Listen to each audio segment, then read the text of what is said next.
պատասխանատուներին եւ պրոֆեսիոնալներին։ Ավարտեք։ Նոր ուժ ռեֆորմիստական կուսակցություն Հայկ Մարության։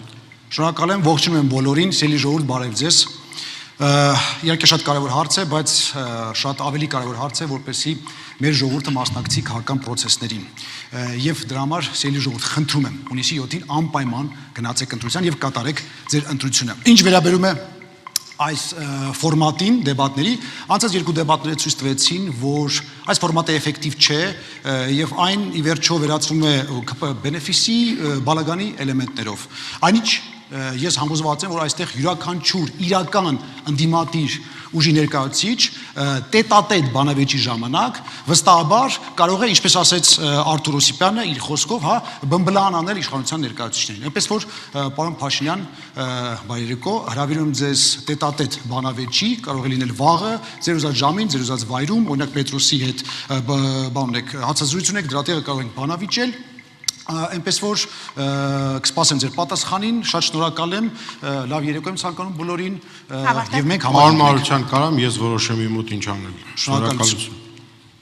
Միասնության թվեր կուսակցություն Արման Թաթոյան։ Սիրելի քաղաքացիներ, ինչու եմ ես առաջադրվել վարչապետի պաշտոնին։ Ներողություն, պարոն Մարության, դուք հեռանում եք, չեք մասնակցում բանավեճին։ ասեցի արդեն, իհարկե։ Շնորհակալություն, հաջողություն։ Ներողություն, պարոն Թաթոյան, Միասնության թվեր կուսակցություն Արման Թաթոյան, 1 րոպե։ Սիրելի քաղաքացիներ, ինչու եմ ես առաջադրվել վարչապետի պաշտոնին։ Պատճառն այն է, որ մեր երկրի քաղաքականությունը 35 տարի ձախողել են մեր առաջնորդները։ 2018 թվականին ժողովուրդը պայքարի դուրս եկավ արդարության համար, արդյունքում եկան իշխանության մարդիկ, որոնք ոչ միայն ձախողեցին այլ ավելի, այլ նաև անկարող են լուծել խնդիրները։ Եվ երկիրը հիմա պահում են վախի ու պառակտման մեջ։ Այդպես կարող է անել միայն թույլ ու վախկոտ ղեկավարը։ Սիրելի քաղաքացիներ, Հայաստան ունի նոր առաջնորդների սերնդի կարիք։ Իմ նպատակը 3 հիմնական նպատակ ունեմ։ Առաջինը՝ հաստատել իրական խաղաղություն, որը հիմնված է ամուր բանակի վրա, որ ընդունակ է պատասխանել ցանկացած ագրեսիայի վրա,